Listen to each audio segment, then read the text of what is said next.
कोई बात नहीं, दोस्त बनाना कोई बुरी बात नहीं, इस बात को हम मानते हैं। स्त्री शरीरधारी पुरुष शरीर को मित्र बना सकता है, कोई दोष नहीं। ये भारत है, भारत वो धर्म भूमि जिसे हर विश्व का एक एक देश प्रणाम करता है। इस देश की एक महात्मा गया तो आश्चर्यचकित उपदेश सबको आसक्त कर लिया, श्री स्वामी विवेकानंद जी। यदि आप किसी भी तरह से हस्तमैथुन आदि के द्वारा, गंदे दृश्य देख करके, गंदी क्रियाओं के द्वारा आप अपना नाश करते रहेंगे तो ना आप इस लोक में सुखी रहेंगे ना परलोक में। ये जो जितने भी दंड विधान हैं सब उसके ऊपर लागू हो जाएंगे। ऐसा नहीं कि कलयुग है तो आप किसी को छेड़ोगे तो पुलिस आपको छोड़ेगी क्या? देखो, अपने लोग उपासक हैं, हम जहां जहां आसक्त हो रहे हैं उसमें हमारे मन का केवल भ्रम है। शरीर के द्वारों में कहीं सुख है, घृणित द्वारों में कहीं सुख है। अगर सुख होता तो इनके भोगने के बाद हृदय कह देता कि अब कछुनाथ न चाहिए मोरे, शांत हो जाता। फिर ऐसा क्यों होता है कि उसको एक जगह तृप्ति नहीं होती? क्योंकि वहां सुख है नहीं। फिर सोचता है शायद उसमें हो, उसमें हो, उसमें हो। पूरे के पूरे युग के युग व्यतीत हो गए, कल्प के कल्प व्यतीत हो गए भोगते हुए, क्या सुख मिला? क्या स्त्री शरीर सोचता है पुरुष शरीर में सुख है, पुरुष शरीर सोचता है स्त्री शरीर में सुख है, या आदि आदि। अगर सुख होता तो पूरे ब्रह्मांड में पशु पक्षी कीड़ा मकोड़ा सब मैथुन धर्म से युक्त हैं, ये सब सुखी हो जाते हैं ना। जो जितना भोगा सकते उतना ही दुखी, देख लो, अशांत, क्लिष्ट, परेशान और पापाचरण युक्त। ये क्या है? मन को समझाइए।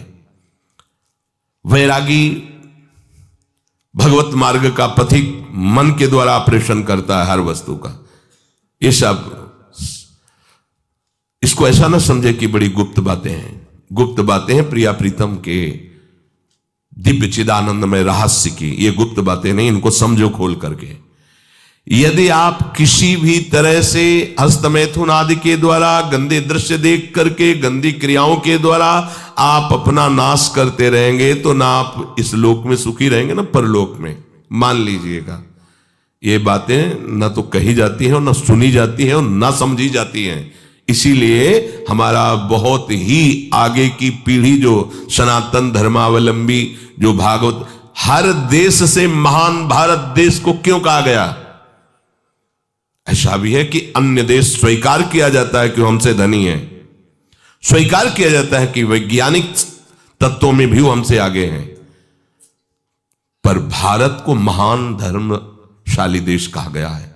कोई भी किसी भी देश का धर्म गुरु हो हमारे देश में आएगा और हमारी ऋषियों के सूत्रों से ही अपने धर्म को पुष्ट करेगा।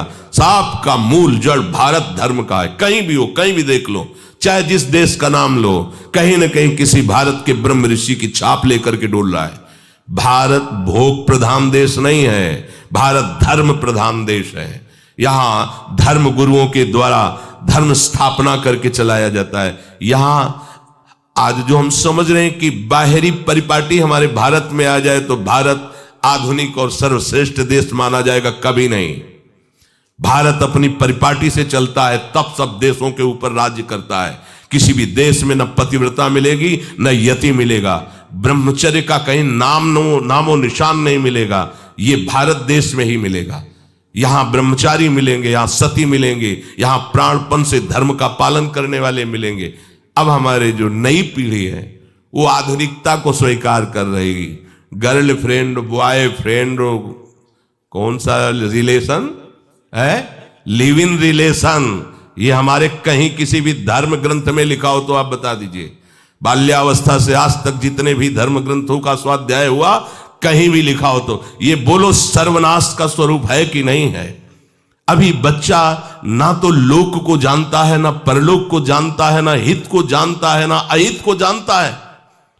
अभी उसका ब्रह्मचर्य किसी काम लायक नहीं हुआ और वो उतर गया व्यभिचार में। क्या होगा उसका जीवन? क्या होगा जीवन? चाहे वो स्त्री स्वरूप में चाहे पुरुष स्वरूप में हो, क्या बिना संयम के ये पशुता के व्यवहार से किसी की ना लौकिक उन्नति होती है ना परमार्थिक उन्नति होती है। पर कौन सुनेगा? यही कहा जाएगा पुराने जमाने के शास्त्रों को केवल वर्णन कर रहे हैं, ये क्या जाने आधुनिक जमाने को। तो आधुनिक जमाने की दशा क्या, और यहां खोल करके देखो, कोई बात नहीं, दोस्त बनाना कोई बुरी बात नहीं, इस बात को हम मानते हैं। स्त्री शरीरधारी पुरुष शरीर को मित्र बना सकता है, कोई दोष नहीं। पुरुष शरीरधारी स्त्री को मित्र बना सकता है, कोई दोष नहीं। लेकिन मित्र का क्या कर्तव्य होता है? कुपंथ निवार सुपंथ चलावा, कुमार्ग से हटा करके सुपंथ में चलाना, उसकी समस्याओं को दूर करके उसको आनंद में से युक्त करना, उसको सहयोग करना, ना कि शोषण करना। दोस्ती कहते हैं उसके दुखों को मिटा करके उसको शांति और सुख के मार्ग में ले जाना। इसीलिए ये जो आधुनिकता बढ़ रही है, ये जो खान पान गलत हो रहा है, ये जो दर्शन गलत हो रहा है, तो इस जमाने में ब्रह्मचर्य ये केवल शब्द ही लिखा मिलेगा, जीवन में नहीं मिलेगा।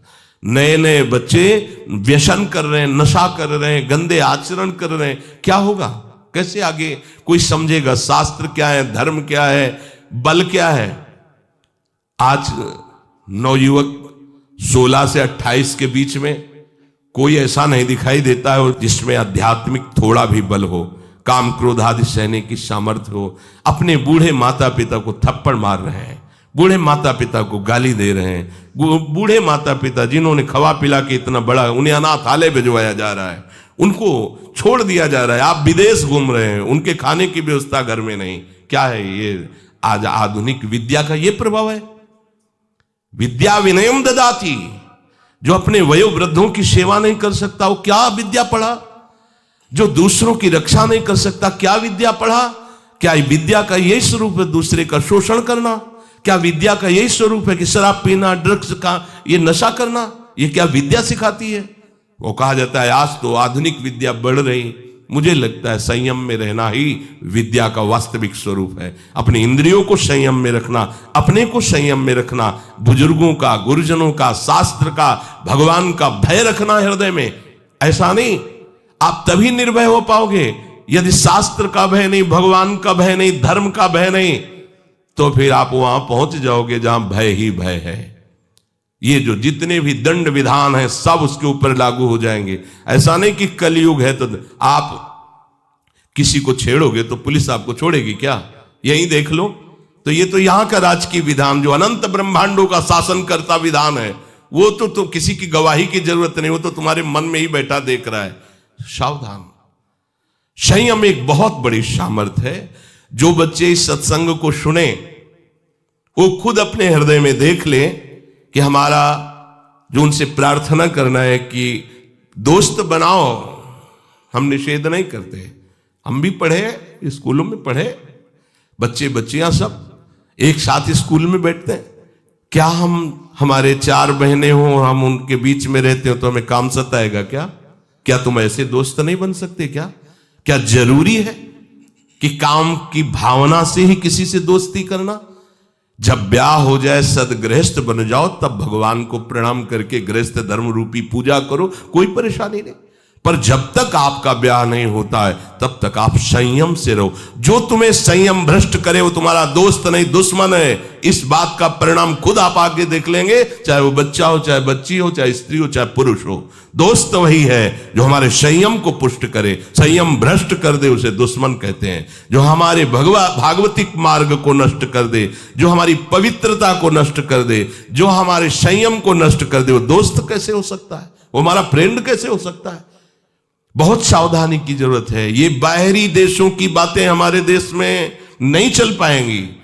आज हमारा मन इससे, कल हमारा उससे मन। हमारे देश में इसका निषेध किया जाता है। हमारे धर्म ग्रंथ, हमारे धर्म गुरुओं ने इसका निषेध किया है। ये भारत है, भारत वो धर्म भूमि जिसे हर विश्व का एक एक देश प्रणाम करता है। इस देश की एक महात्मा गया तो आश्चर्यचकित उपदेश सबको आसक्त कर लिया, श्री स्वामी विवेकानंद जी। एक महात्मा गया तो विषयी पुरुषों के हाथ में भी माला पहला दिया और कृष्ण कृष्ण पुकारने के लिए विवश कर दिया उसे। ये भारत है, जिधर भी गए तो जयकारा लगवा दिया अपने धर्म का। यहां के ग्रंथों में यहां के गृहस्थों की जय जयकार लिखी हुई है। आप भक्तमाल उठाकर देखिए कि 100 में 10 विरक्त होंगे, 90 गृहस्थ होंगे, और वो सब ऐसे महापुरुष जो विरक्तों से भी बढ़ करके हैं। तो ऐसा नहीं कहा जा सकता कि गृहस्थ में धर्माचरण नहीं होता, गृहस्थ में भगवत प्राप्ति नहीं हो सकती, गृहस्थ में संयम नहीं हो सकता। बिल्कुल गलत बात। सावधानी से चलो। यह आज प्रसंग है इस विषय का, इसलिए सबसे विनय करता हूं कि यदि आप संयम से चलोगे तो इस जन्म में भी सुखी, शांत और बलवान रहोगे और आखिरी में तुम्हें महाआनंद सिंधु प्रभु स्वीकार कर लेंगे। अगर अधर्माचरण करोगे तो ये अधर्म ही तुम्हें नष्ट कर देगा, धर्माचरण करोगे तो धर्मो रक्षति रक्षिता, ये धर्म स्वयं तुम्हारी रक्षा कर लेगा। हमारे हृदय में जो अंतःकरण में मन है, इसको समझाना चाहिए। अगर विषय भोग में सुख होता तो सब सुखी हो गए होते। उर्वशी जो भगवान नारायण की जंघा से प्रकट हुई और काम को भी मोहित करने की सामर्थ्य रखती है, महाराज पुररवा ने पत्नी रूप से उसे स्वीकार किया। इतने प्रतापी और पुण्यवान थे। परिणाम क्या हुआ? पागल बने घूम रहे थे। भगवत कृपा से जब ज्ञान हुआ तो उनका आज तक मुझे तृप्ति नहीं हुई, मैं पुरुष सिंह और राजर्षि कहलाया, मेरी क्या दुर्दशा हो गई। वर्णन एकादश स्कंद में आप पढ़ के देख लीजिए। महाराज ययाति भगवान शुक्राचार्य की पुत्री देवयानी से ब्याह हुआ, पर शर्मिष्ठा में भी आसक्त हुए और अपने पुत्र की 1000 वर्ष जवानी का भोग किया। फिर घृणित भाव से विषयों का त्याग किया कि क्या अपने पुत्र की आयु तक का भोग कर डाला, मिला कुछ नहीं। किसको मिल सकता है ही नहीं, केवल भ्रम। चलो, जो भ्रम में फंसे हैं भगवान उनकी रक्षा करें, पर आप लोग तो भगवत कृपा पात्र और भगवत मार्ग के पथिक हैं, तो संयम पर आप आइए। आप अपने मन को ब्रह्मचारी बनाइए। प्रियालाल के सिवा मन का और विषयों में जाना, ये मन का व्यभिचार है। प्रियालाल सुख समुद्र है, इसके सिवा और कुछ सोचना कि इसमें सुख है, बुद्धि का व्यभिचार है। अगर बुद्धि ये निश्चय की हुई कि श्यामा श्याम के नाम रूप लीला धाम के सिवा कहीं सुख नहीं, ये बुद्धि का ब्रह्मचर्य है। निरंतर अपने आराध्य देव के चिंतन में डूबा, ये चित्त का ब्रह्मचर्य है। और चित्त विषयों का चिंतन कर रहा है, शब्द स्पर्श रूप रस गंध का, ये चित्त का व्यभिचार है। और मैं पुरुष हूं, मैं भोगता हूं, ये अहंकार का व्यभिचार है। और मैं प्रियालाल का दास हूं, ये अहंकार का ब्रह्मचर्य है। अंताकरण ब्रह्मचारी, इंद्रिय ब्रह्मचारी, फिर आपको कोई परास्त ही नहीं कर सकता। आपका स्वभाव हो जाएगा ब्रह्मचारी व्रत स्थिता। ब्रह्मचर्य रक्षा के लिए पहला तो ये निश्चय करना होगा कि आपकी वीर में महत्व बुद्धि हो जाए। जिसे आप व्यर्थ समझ रहे हैं वो बहुत बड़ी जीवनी शक्ति है।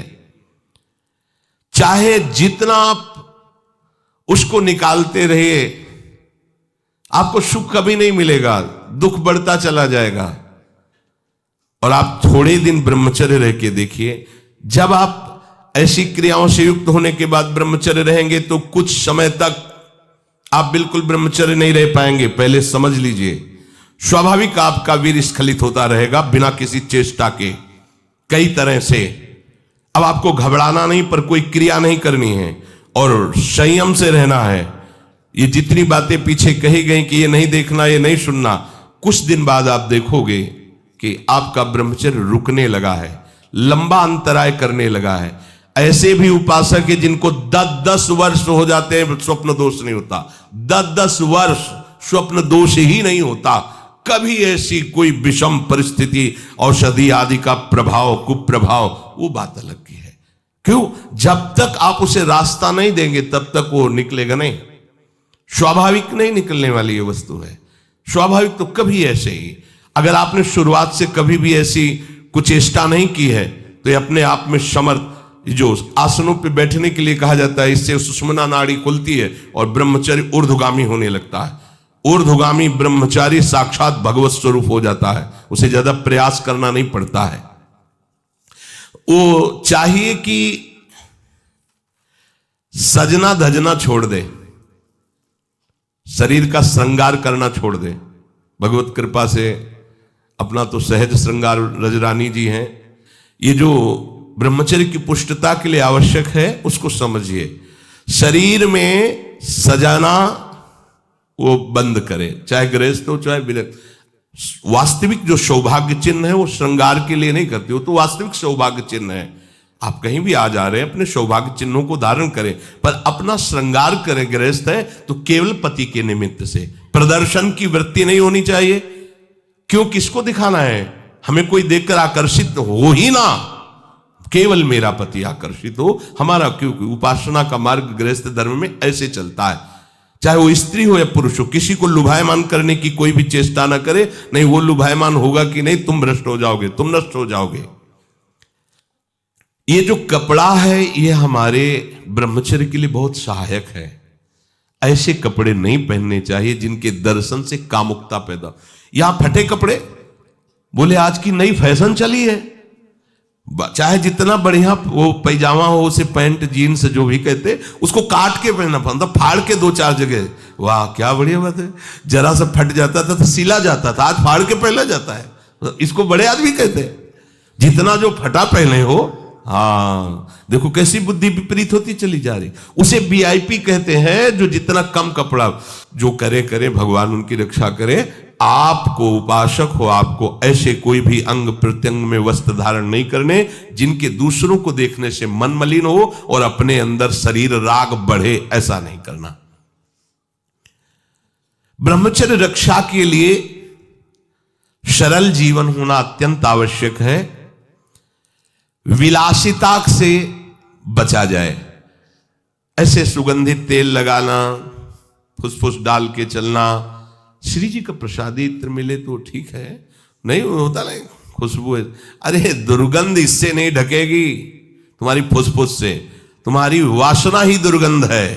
वासना को हटाओ और उपासना को बैठा लो, तुम्हारी सुगंध से संपूर्ण देश पवित्र हो जाए। सतरति सतरति सा लोकांतर। तुम स्त्री पुरुष नहीं हो, भगवान के निज अंश हो, समझो। सच्चिदानंद प्रभु के अंश होकर देह राग में कैसे तुम भ्रष्ट होते जा रहे हो। जिसे ब्रह्मचर्य रहना, उसे नित्य सत्संग सुनना चाहिए। सत्संग ही एक ऐसा है जो तुम्हें उठा सकता है।